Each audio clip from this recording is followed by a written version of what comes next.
നമസ്കാരം. മലയാളത്തിൻ്റെ സ്വന്തமான channel Shri four എലിഫൻസിലേക്ക് സ്വാഗതം.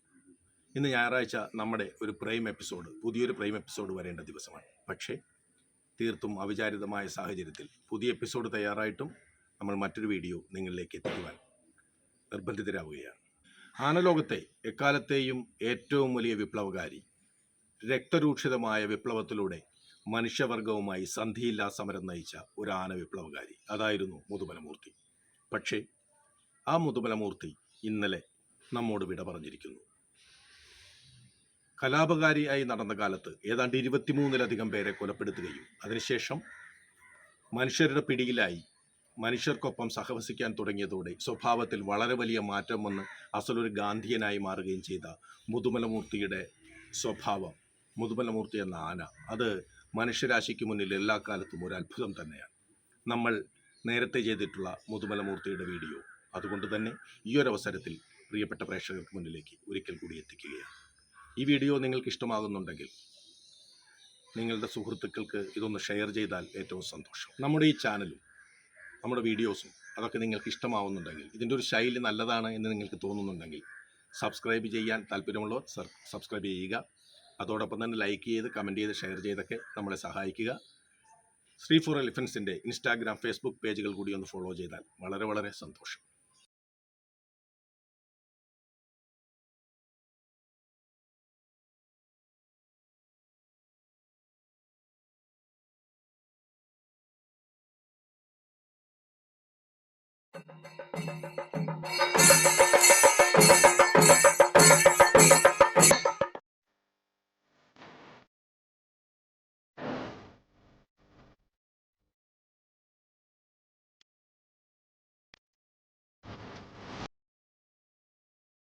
മരണം എന്ന മൂന്നക്ഷരത്തിൻ്റെ മറുവാക്കായവൻ, ഭൂമി പ്രപഞ്ചത്തിലെ ഓരോ മണൽത്തരിയെപ്പോലും കിടുകിടാ വിറപ്പിച്ചവൻ, മോഴയെന്ന് വിളിച്ചു പരിഹസിക്കുന്ന ലോകത്തിന് മുന്നിൽ മോഴത്വം എന്നത് ആറ്റം ബോംബിനേക്കാൾ വിസ്ഫോടനാത്മകമായ ഊർജ പ്രപഞ്ചം തന്നെയാണെന്ന് സ്വന്തം ജീവിതം കൊണ്ട് കാട്ടിക്കൊടുത്തവൻ. ഇവനാണ് മൂർത്തി. ഭാരതഭൂമിയിലെ ആയിരക്കണക്കായ, പതിനായിരക്കണക്കായ ആനപ്പിറവികൾക്കിടയിലെ, ആനത്തലമുറകൾക്കിടയിലെ വിപ്ലവത്തിൻ്റെ ശുക്രനക്ഷത്രം മുതുമലമൂർത്തി. നമസ്കാരം. ശ്രീ ഫോർ എലിഫൻസിന്റെ എല്ലാ പ്രിയപ്പെട്ട പ്രേക്ഷകർക്കും ഹാപ്പി ന്യൂ ഇയർ, നവവത്സരാശംസകൾ. ഇന്ന് നമ്മളുടെ പതിവ് പ്രൈം എപ്പിസോഡുകളിൽ നിന്ന് ഇത്തിരി വ്യത്യസ്തമായ ഒരു അധ്യായമാണ്. ഇന്നത്തെ കഥാനായകൻ ഒരു വീരപുരുഷൻ തന്നെയാണ്. പ്രസിദ്ധനോ കുപ്രസിദ്ധനോ എന്നൊക്കെ പറയാവുന്ന ഒരു അവതാരം നിങ്ങളിൽ കുറച്ചുപേരെങ്കിലും കേട്ടിട്ടുണ്ടാവും. മൂർത്തി, മുതുമലമൂർത്തി.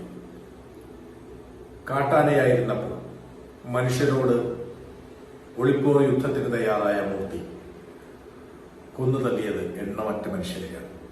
അതേ മൂർത്തിയെ തന്നെ മനുഷ്യർ പിന്നീട് അവരുടെ പിടിയിലാക്കി അവനെ സ്നേഹം കൊടുത്തപ്പോൾ, അവന് സ്നേഹവും കരുതലും നൽകിയപ്പോൾ അത് മുതുമല ആനക്യാമ്പിലെ ഏറ്റവും സമാധാനപ്രിയനായ ഒരു ആനയായി മാറുകയും ചെയ്തു. അങ്ങനെ സംഭവബഹുലമായ, അക്ഷരാർത്ഥത്തിൽ തന്നെ മനുഷ്യനുമായി ഉരുളക്കുപ്പേരി എന്ന പോലെ ഏറ്റുമുട്ടിയ മുതുമലമൂർത്തിയുടെ അനുനിമിഷം ഉദ്വേഗഭരിതമായ ആ കഥ, ആ ജീവിതഗാഥയിലൂടെയാണ്, കഥയല്ലത്, പച്ചയായ ജീവിതം, മനുഷ്യരെ പച്ചയ്ക്ക് ചവിട്ടി അരച്ച ഒരു ആനയുടെ ജീവിതം, അതാണ് മുതുമലമൂർത്തിയുടെ ജീവിതം. ഇന്ന് നമ്മൾ അവതരിപ്പിക്കുന്ന, നമ്മൾ നേരത്തെ പരിചയപ്പെടുത്തുന്നുണ്ടെങ്കിലും ശ്രീ ഫോർ എലിഫൻസ് പ്രിയപ്പെട്ട പ്രേക്ഷകർക്ക് മുന്നിൽ പരിചയപ്പെടുത്തുന്ന മുതുമലമൂർത്തിയുടെ ജീവിതം കേട്ടുനോക്കാം. ഇത്തിരി തണുപ്പന്മാരായ, അല്ലെങ്കിൽ കുറച്ച് പാവത്താന്മാരായ ആൺകുട്ടികളെ കൂട്ടത്തിലെ വേന്ദ്രന്മാരായ കില്ലാഡീസ്, എന്തൊരു മോഴയാടാ നീയ, ഹോ നിന്നെപ്പോലൊരു പാഴ് എന്ന മട്ടിലൊക്കെ കിട്ടുന്ന അവസരങ്ങളിൽ നിർദാക്ഷിണ്യം പരിഹസിച്ചു വിടാറുണ്ട്. ഒന്നിനും കൊള്ളാത്തവനെന്നോ ആണും പെണ്ണും കെട്ടവനെന്നോ ഒക്കെയാണ് ഈ മോഴ വിളിയിലൂടെ പലരും അർത്ഥം വയ്ക്കാറുള്ളത്. പക്ഷേ മോഴ എന്താണെന്നും എന്താണ് മോഴയുടെ ശക്തി ദൗർബല്യങ്ങളെന്നും അറിയേണ്ടതുപോലെ തിരിച്ചറിഞ്ഞാൽ പിന്നെ ആരും അങ്ങനെ ഒരു സാഹസത്തിന് മുതിരില്ല. വായിലിട്ട് കുത്തിയാൽ പോലും തിരിച്ചു കടിക്കില്ലാത്ത അയ്യോ പാവങ്ങളെയും അല്പം സ്ത്രൈണ സ്വഭാവമുള്ളവരെയും മോഴയെന്ന് വിളിക്കില്ല. ആനക്കാര്യങ്ങളിൽ പതിറ്റാണ്ടുകളുടെ അനുഭവജ്ഞാനത്തിനുടമയായ ഒരാൾ ഈയിടെ മോഴയാനകളുടെ ശക്തിപ്രഭാവത്തിന് അടിവരയിട്ടുകൊണ്ട് വിശേഷിപ്പിച്ചത് 4 കൊമ്പന്മാർക്ക് തുല്യം ഒരു മോഴയെന്നായിരുന്നു. വലിപ്പമുള്ള കൊമ്പുകളില്ല എന്ന ഒരേ ഒരു ന്യൂനത ഒഴിച്ചാൽ ആണത്തത്തിൻ്റെ മൂശയിലേക്ക് പ്രപഞ്ചത്തിൻ്റെ ശക്തി ചൈതന്യങ്ങൾ അപ്പാടെ ഉരുക്കി ഒഴിച്ച് ഊതിക്കാച്ചിയെടുക്കുന്ന ഒന്നൊന്നര ഉരുപ്പടി. അതാണ് മഖ്ന എലിഫൻസ് എന്ന പേരിൽ അറിയപ്പെടുന്ന മോഴയാനകൾ. ആനകൾ 10 വർഗമുണ്ട്. 4 ജാതിക്കാരുണ്ട്. ബ്രാഹ്മണൻ, ശൂദ്രൻ, വൈശ്യൻ, പിന്നെ 4 കലർന്നവരുണ്ട്. ഇതെല്ലാം മിക്സ് ആയതുകൊണ്ട് പിന്നെ മന്ദബുദ്ധിക്കാരുണ്ട്. മന്ദബുദ്ധികളുണ്ട്. ആനയിൽ മന്ദബുദ്ധിയുണ്ട്. ആണും പെണ്ണും കെട്ട ജാതിയുണ്ട്. അതുകൊണ്ട് ആനയിൽ 10 ജാതിക്കാരാണ്. മോഴ എന്ന് പറയണതല്ലോ, അല്ലല്ല. മോഴ എന്ന് പറയുന്നത് ആണാണ്. ആണാന മാത്രമേ ഉള്ളൂ. കൊമ്പുണ്ട്, ചെറിയ കൊമ്പ്. പക്ഷേ മോഴയാനയുടെ പ്രത്യേകത 4 ആനയാണ് മോഴയാന. 4 കൊമ്പനാനയാണ് ഒരു മോഴയാന. മോഴയാനയുടെ ശക്തി അപാരമാണ്. മോഴയാനയുടെ ശക്തി 4 കൊമ്പനാനകളാണ് ഒരു മോഴ. മോഴ ഇണങ്ങിയാൽ, മോഴയാന ഇണങ്ങി കിട്ടിയാൽ അതൊരു ഭാഗ്യമാണ്. അങ്ങനെയാണ്. മോഴയാന ബുള്ളറ്റ് മോഴയൊക്കെ കൊണ്ട് നടന്ന ആളാണ് നമ്മുടെ കൂടെ. മോഴയാന തെറ്റിക്കഴിഞ്ഞാൽ അത് മയക്ക് വഴിയിലൊന്നും നിൽക്കില്ല. കുതിരയ്ക്ക് കൊമ്പ് കൊടുക്കില്ല എന്ന് പറഞ്ഞതുപോലെ മോഴയാനകൾക്ക് കൊമ്പും കൂടി കൊടുത്തിരുന്നെങ്കിൽ അവർ ഈ പ്രപഞ്ചത്തിലെ സകലമാന ഗോളങ്ങളും സ്വന്തം കൊമ്പിൽ കുത്തിയെടുത്ത് അമ്മാനമാടിയനെ എന്ന് ഉറപ്പുള്ളതുകൊണ്ട് തന്നെയാവാം പ്രപഞ്ച സൃഷ്ടാവ് ആ സാഹസത്തിന് നിൽക്കാതിരുന്നത്.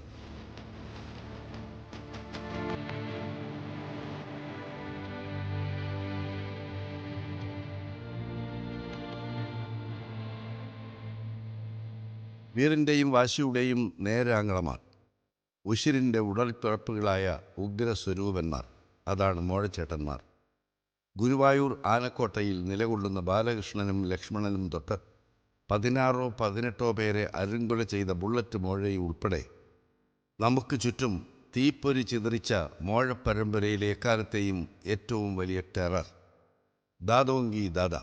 അങ്ങനെ പറയാൻ ഈ ഭൂമിയിൽ ആണായി പിറന്ന ഒറ്റ ഒരുത്തനേ ഉള്ളൂ. അവനാണ് മൂർത്തി, മുതുമല മൂർത്തി.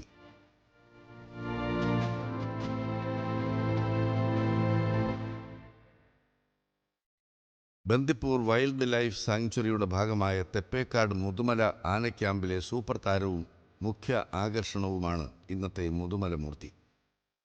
മനുഷ്യകുലത്തിനെതിരെ സന്ധിയില്ലാ സമരം പ്രഖ്യാപിച്ച് പള്ളിവാളും കാൽച്ചിലമ്പുമെടുത്ത് തുള്ളി ഉറഞ്ഞ കലിയാട്ടക്കാലത്ത് ഏതാണ്ട് 2 ഡസനോളം മനുഷ്യജീവനുകളെ ഉള്ളം കൈയിലെടുത്ത് ഞെരിച്ചുടച്ച് കീറിപ്പറിച്ച് ഊതിപ്പറപ്പിച്ച കലിയുഗ ഭീകരൻ.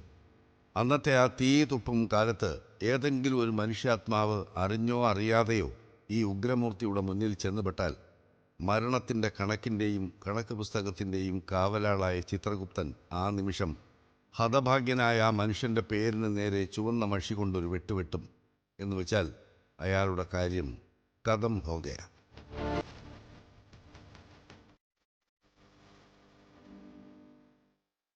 കയ്യും കണക്കുമില്ലാതെ മനുഷ്യജീവനെടുത്ത് ഒരു നാടിൻ്റെ മുഴുവൻ ഉറക്കം കെടുത്തിയ ചോരക്കൊതിയനായ ആന ഡ്രാക്കുളയെ ഒന്ന് കണ്ടിട്ട് തന്നെ ബാക്കി കാര്യം എന്ന ആവേശത്തോടെ മുതുമല തെപ്പേക്കാട് ആന ക്യാമ്പിലേക്ക് എത്തുന്നവർ സ്വാഭാവികമായും ഗഡാഗഡിയനായ ഒരു വീരരാവണനെയാകും പ്രതീക്ഷിക്കുന്നത്.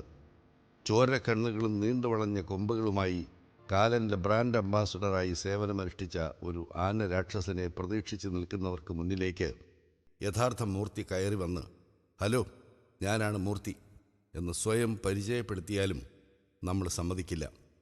ചുമ്മാ വേഷം കെട്ടാതെ ഒന്ന് പോയേടി വേണേ എന്നാവും നമുക്ക് നേരെ നീട്ടുന്ന കൈകൾ പുച്ഛത്തോടെ തട്ടിമാറ്റിക്കൊണ്ടുള്ള നമ്മുടെ പ്രതികരണം. അതെ, ഒറ്റ നോട്ടത്തിൽ അത്രയേ ഉള്ളൂ മൂർത്തി.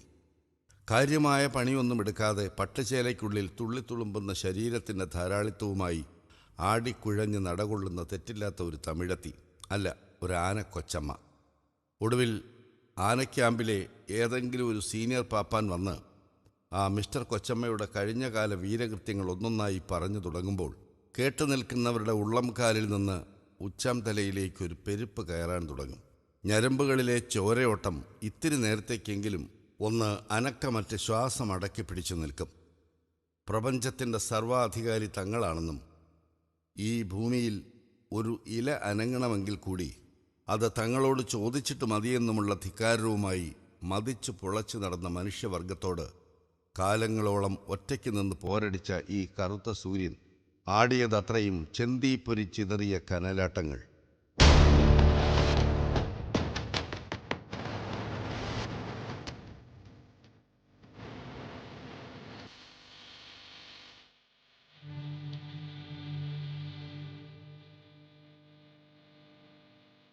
കേരള തമിഴ്നാട് അതിർത്തിയിൽ കാടിനോട് ചേർന്ന് കിടക്കുന്ന ഗ്രാമങ്ങളിലും വനപാതകളിലുമായിരുന്നു മൂർത്തിയുടെ സംഹാര താണ്ഡവം അതിൻ്റെ പാരമ്യത്തിൽ കത്തിക്കാളിയത്.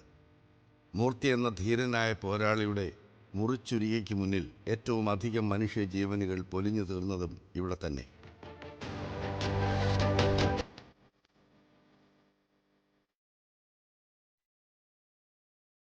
മനുഷ്യജീവന് ഭീഷണിയായ ഈ ആന ഭീകരനെ ഡെഡ് ഓർ എലൈവ്, കൂട്ടിലോ കൊട്ടയിലോ പൊക്കുവാൻ പലരും പലവട്ടം കോപ്പ് കൂട്ടി ഇറങ്ങിയിട്ടുണ്ട്.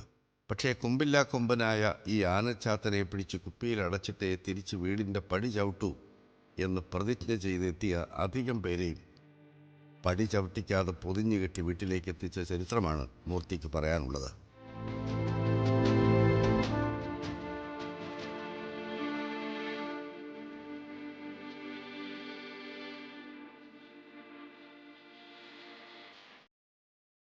വെട്ടിപ്പിടിച്ച് വളച്ചുകെട്ടി നട്ടുനനച്ച കൃഷിയിടങ്ങളിലേക്ക് തീറ്റ തേടി ആനകൾ ഇറങ്ങുമ്പോൾ മനുഷ്യരുടെ കണ്ണിൽ അവറ്റകൾ ഈ ഭൂമിയിൽ ഏറ്റവും കൊള്ളരുതാത്തവരും ഭൂമിക്ക് വേണ്ടാത്തവരുമായി മാറും.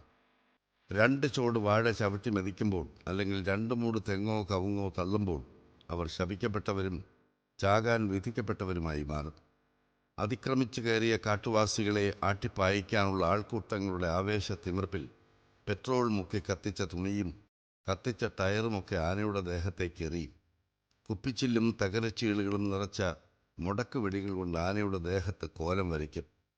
ഈ ഭൂമി ഞങ്ങൾക്ക് കൂടി അവകാശപ്പെട്ടതല്ലേ എന്നും വെള്ളവും തീറ്റയും തേടി കാലാകാലങ്ങളായി ഞങ്ങളുടെ വർഗം സഞ്ചരിച്ചിരുന്ന ആനത്താരകളല്ലേ നിങ്ങൾ കയ്യേറി വളച്ചു കെട്ടിയിരിക്കുന്നതെന്നും തിരിഞ്ഞു നിന്ന് ചോദിക്കണമെന്ന് ആനകൾ വിചാരിക്കും. പക്ഷേ പൊള്ളിപ്പിടയുന്ന ശരീരവുമായി പ്രാണനും കൊണ്ട് പരക്കം പായുന്ന നേരത്ത് അവരിൽ അധികം പേർക്കും അതിന് കഴിയാറില്ല, കഴിഞ്ഞെന്ന് വരില്ല. പരിക്കും വേദനയും ഇത്തിരി മയപ്പെടുന്ന മുറയ്ക്ക് തീറ്റയും വെള്ളവും ദുർലഭമാകുന്ന വരണ്ട കാട്ടിൽ നിന്ന് അവർ മറ്റൊരു വഴിയിലൂടെ പിന്നെയും വന അതിർത്തികൾ കടന്ന് മനുഷ്യർ വരച്ച ലക്ഷ്മണരേഖകൾ താണ്ടിയെത്തും. പിന്നെയും മനുഷ്യരുടെ കയ്യിൽ നിന്ന് ആട്ടും തുപ്പും, കണ്ണിൽ ചോരയില്ലാത്ത അക്രമങ്ങളും ഏറ്റുവാങ്ങാൻ. പക്ഷെ അവർക്കിടയിൽ ചിലരുണ്ട്, തന്തയ്ക്ക് പിറന്ന ചില ആൺകുരിപ്പുകൾ. ശരീരത്തിലെ മുറിവുകളും പൊള്ളലുകളും ഇത്തിരി ഉണങ്ങിയാലും അവരുടെ മനസ്സിലേറ്റ മുറിപ്പാടുകൾ അതങ്ങനെ മങ്ങാതെ മായാതെ പൊള്ളി കുമിളച്ച് കിടക്കും. പകയുടെയും പ്രതികാരത്തിൻ്റെയും നെരിപ്പോടിൽ ഒരു നാരായം പഴുപ്പിച്ചെടുത്ത് മനുഷ്യനെന്ന വാക്കിനെ, ആ വർഗത്തെ ആജന്മ ശത്രുവായി പ്രഖ്യാപിച്ച് മനസ്സിൽ ചാപ്പകുത്തും. ഈ ഭൂമിയും ഇവിടുത്തെ സകല ചരാചരങ്ങളും നെറികെട്ട മനുഷ്യവർഗത്തിന് സുഖിക്കാനും കട്ടുമുടിക്കാനും മാത്രമായി തീരെഴുതി കൊടുത്ത ദൈവങ്ങളോട് പോലും കട്ടക്കലിപ്പിൽ നിൽക്കുന്ന നേരത്താവും ഏതെങ്കിലും ഭാഗ്യം കെട്ട പാവങ്ങൾ മൂർത്തിയണ്ണൻ്റെ മുന്നിൽ ചെന്നുപെടുന്നത്. കാണുന്നത് ഒരു കൊമ്പനെയാണെന്നുണ്ടെങ്കിൽ അവരിൽ ചിലരെങ്കിലും ജീവനും കൊണ്ട് ഓടി രക്ഷപ്പെടാൻ തയ്യാറാകുമായിരുന്നു. പക്ഷേ അവരുടെ സമയദോഷത്തിന് കാണുന്നത് വമ്പും കൊമ്പുകളുമില്ലാത്ത ഒരു പിടിയാനയാണല്ലോ. ആ ധൈര്യത്തിൽ പിന്നെയും 2 അടി മുന്നോട്ട് വയ്ക്കുമ്പോൾ നരകം അവർക്ക് മുന്നിലേക്ക് താണിറങ്ങി വന്ന് വാ പിളർക്കും. പച്ചമാംസവും ചോരയും ചവിട്ടി അരയ്ക്കപ്പെടുമ്പോഴുള്ള ഗന്ധവും എല്ലുകൾ ഒടിഞ്ഞു നുറുങ്ങുമ്പോഴുള്ള ശബ്ദവും പോകെ പോകെ ആ ആന റിപ്പറുടെ കണ്ണിനും കാതിനും അമൃതവർഷമായി മാറിയിട്ടുണ്ടാകും. ഒരു പ്രദേശത്ത് ഒരു കൊല നടത്തിക്കഴിഞ്ഞാൽ പിന്നെ കുറച്ചു കാലത്തേക്ക് അവിടെ നിന്ന് മാറി നിൽക്കുക എന്നതായിരുന്നു മൂർത്തിയുടെ രീതി.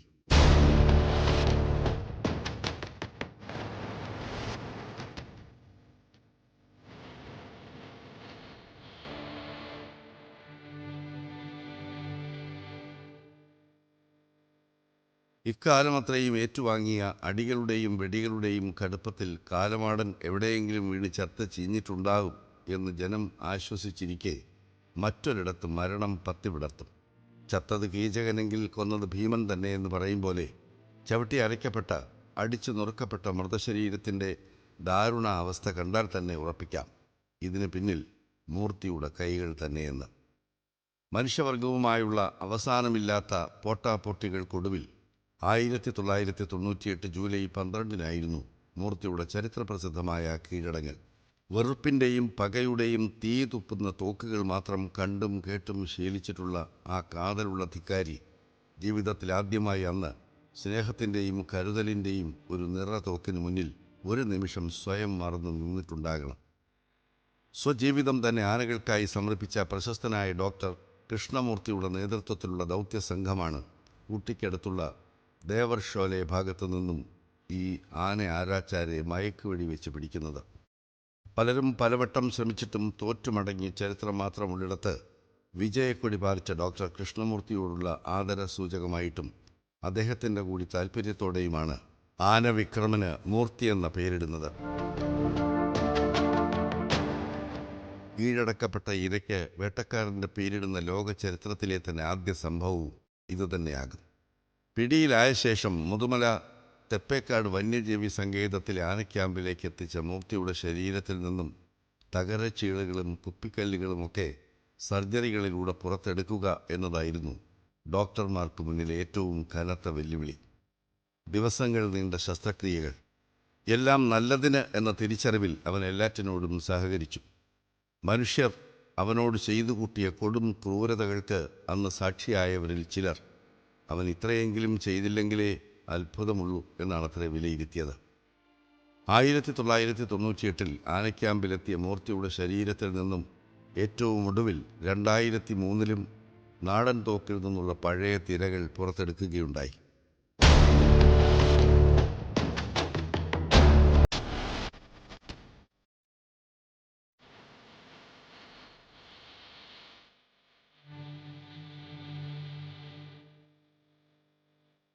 ഒരിക്കൽ ക്രിമിനലായിരുന്നവർ, കൊടും പാതകങ്ങൾ ചെയ്തു കൂട്ടിയവർ, കാലം എത്ര കഴിഞ്ഞാലും അവരുടെ ഉള്ളിൻ്റെ ഉള്ളിൽ ആ കുറ്റവാളി പത്തി മടക്കി കിടക്കുമെന്നും പോയ കാലത്തിൻ്റെ കറുത്ത അധ്യായങ്ങളിൽ നിന്ന് പൂർണ്ണമായും അവർക്ക് പുറത്തു കടക്കാൻ കഴിയില്ലെന്നും പറയുന്നവരെ സ്വന്തം ജീവിതം കൊണ്ട് തിരുത്തിക്കുകയാണ് ഇന്നത്തെ മുതുമല മൂർത്തി. വെട്ടിപ്പിടിക്കലും കീഴടക്കലും യുദ്ധവിജയങ്ങളും ലഹരിയായി കൊണ്ടാടി ഒടുവിൽ കലിംഗ യുദ്ധത്തോടെ എല്ലാ യുദ്ധങ്ങളോടും വിട പറഞ്ഞ് സമാധാനത്തിൻ്റെ വെള്ളരിപ്രാവായി മാറിയ അശോക ചക്രവർത്തിയെപ്പോലെ, രത്നാകരൻ എന്ന പിടിച്ചുപറിക്കാരനായ കാട്ടാളനിൽ നിന്നും വിശ്വമഹാകവിയായി മാറിയ വാൽമീകിയെപ്പോലെ മുതുമലമൂർത്തി ഇന്ന് സമാധാനത്തിനുള്ള നൊബേൽ സമ്മാനവും പ്രതീക്ഷിച്ച് മുതുമല ആനക്യാമ്പിലെ ഏറ്റവും വലിയ സ്റ്റാർ അട്രാക്ഷനായി തിളങ്ങുകയാണ്. മൂർത്തി ഒരു പ്രതീകമാണ്. പ്രകൃതിയോട് മൊത്തത്തിലും പ്രകൃതിയിലെ മറ്റ് ജീവജാലങ്ങളോടും മനുഷ്യർ കാട്ടിക്കൂട്ടുന്ന തോന്നിയാസങ്ങളുടെയും ക്രൂരതകളുടെയും നേർക്കുള്ള ധീരോദാത്തമായ ചെറുത്തുനിൽപ്പിൻ്റെയും ഉരുളയ്ക്കുപ്പേരി പോലുള്ള നല്ല ഇരുട്ടുമുണ്ടൻ തിരിച്ചടിയുടെയും പ്രതീകം. ക്രൂരതയുടെയും പൈശാചികമായ നരമേധത്തിൻ്റെയും പ്രത്യക്ഷമൂർത്തിയായി കളം നിറഞ്ഞാടിയവൻ്റെ മനസ്സിലേക്ക് സ്നേഹത്തിൻ്റെയും കരുതലിൻ്റെയും ഇത്തിരി വെട്ടം കടത്തിവിട്ടാലുണ്ടാകുന്ന വലിയ മാനസാന്തരത്തിൻ്റെ പ്രതീകം. മുതുമലമൂർത്തിയെ ചിത്രീകരിക്കുമ്പോൾ ഓരോ നിമിഷവും ഭയം ഞങ്ങളുടെ മനസ്സിലുണ്ടായിരുന്നു. പോയ കാലത്ത് നിരവധി മനുഷ്യരെ നിർദാക്ഷിണ്യം കൊല ചെയ്തൊരാനയാണ്. അവൻ്റെ മുന്നിൽ ക്യാമറയുമായി ചിത്രീകരിക്കുമ്പോൾ, അവൻ്റെ മുന്നിലും പിന്നിലുമൊക്കെ നമ്മുടെ ക്യാമറാമാന്മാർ നടന്ന് ചിത്രീകരിക്കുമ്പോൾ എല്ലായ്പ്പോഴും ഒരു ആശങ്കയുടെയും ഭയത്തിൻ്റെയും ഒരു എലമെന്റ്, ഒരു അംശം മനസ്സിലുണ്ടായിരുന്നു. ക്യാമറാമാന്മാരോട് കൃത്യമായി പറയാറുണ്ടായിരുന്നു, സൂക്ഷിക്കുക, നിങ്ങൾ കാണുന്നതും കേൾക്കുന്നതിനും ഒക്കെ അപ്പുറത്തുള്ളൊരു ആനയാണ്, അപ്പുറത്തൊരു മനസ്സാണ് മൂർത്തിയുടേത്. ഏതെങ്കിലും ഒരു നിമിഷം മൂർത്തിയുടെ മനസ്സ് ഒന്ന് ചഞ്ചലപ്പെട്ടാൽ എന്താണ് സംഭവിക്കുക എന്നത് പറയാൻ കഴിയില്ല. കാര്യം മൂർത്തി ആ സമയത്ത് അവൻ പിടിയിലായി കഴിഞ്ഞപ്പോഴേക്കും മൂർത്തി വളരെ സമാധാനപ്രിയനായി അസലൊരു ഗാന്ധിയനൊക്കെ ആയിട്ടുണ്ടായിരുന്നു. എങ്കിൽ പോലും ഒരു ഭയം എല്ലായ്പ്പോഴും ഉണ്ടായിരുന്നു. അതുകൊണ്ട് തന്നെ കൃത്യമായ അകലം പാലിച്ചുകൊണ്ട് ആവശ്യമായ സുരക്ഷിതമായ അകലത്തിൽ നിന്നുകൊണ്ട് മാത്രം മൂർത്തിയെ ചിത്രീകരിച്ചാൽ മതിയെന്നാണ് ക്യാമറമാൻമാരോട് എല്ലായ്പ്പോഴും പറയാൻ ശ്രമിച്ചിട്ടുള്ളത്. മൂർത്തിയെ ആദ്യമായി കണ്ട ദിവസം ഒരിക്കലും മറക്കില്ല. അതുപോലെ തന്നെയാണ് മൂർത്തിയെ അവസാനമായി, അല്ലെങ്കിൽ ഏറ്റവും ഒടുവിൽ ഞങ്ങൾ മൂർത്തിയെ കണ്ടുമുട്ടിയ ദിവസം. കാരണം 10-18 വർഷം നീളുന്ന ആനകൾക്കൊപ്പമുള്ള ഈ യാത്രയിൽ, ഞങ്ങളുടെ യാത്രയിൽ ഏറ്റവും വലിയ അപകടത്തെ ഞങ്ങൾ അഭിമുഖീകരിച്ചതും ആ ദിവസം തന്നെയായിരുന്നു. അതുകൊണ്ട് ഒപ്പമുള്ള മൂർത്തിയോട് യാത്ര പറഞ്ഞ് പിരിഞ്ഞ ആ ദിവസവും ഞങ്ങൾക്ക് മറക്കാൻ കഴിയില്ല. ആ ദിവസത്തെക്കുറിച്ച്, അന്നത്തെ ആ മനസ്സിനെ കിടുകിടുക്കുന്ന വലിയ അപകടത്തെക്കുറിച്ച് മറ്റൊരു അധ്യായത്തിലൂടെ നിങ്ങളുമായി സമ്മതിക്കാൻ നിങ്ങളുമായിട്ട് പങ്കുവയ്ക്കാമെന്നാണ് വിചാരിക്കുന്നത്. വല്ലപ്പോഴും ഒരിക്കലെങ്കിലും ഇതുപോലുള്ള മൂർത്തിമാർ മനുഷ്യൻ്റെ അന്തം വിട്ട കൈവിട്ടോട്ടങ്ങൾക്ക് മുന്നിൽ പ്രതിരോധത്തിൻ്റെയും പ്രതിഷേധത്തിൻ്റെയും ഒറ്റയാൻ പോരാട്ടങ്ങൾ, ഒളിപ്പോർ യുദ്ധങ്ങൾ തുടർന്നുകൊണ്ടേയിരിക്കണം. ചെമ്മീൻ ചാടിയാൽ മുട്ടോളം, പിന്നെയും ചാടിയാൽ ചട്ടിയോളം എന്ന് അതീവ ലാഘവത്തോടെ തൻ്റെ മുഴുപ്പിൻ്റെ പേരിൽ അഹങ്കരിക്കുന്ന മനുഷ്യനോട്, അതെ, മിടുക്കിൻ്റെ ബലത്തിലും കരുത്തിലും കൂടുതൽ കളിച്ചാൽ നിന്നെയൊക്കെ എടുത്ത് ചവിട്ടി അരച്ചു കളയുമെന്ന് പറയുവാൻ, അത്യാവശ്യം ഒന്ന് പേടിപ്പിച്ചു വിടാൻ മുതുമല മൂർത്തിമാർ ഇനിയും അവതരിക്കേണ്ടിയിരിക്കുന്നു.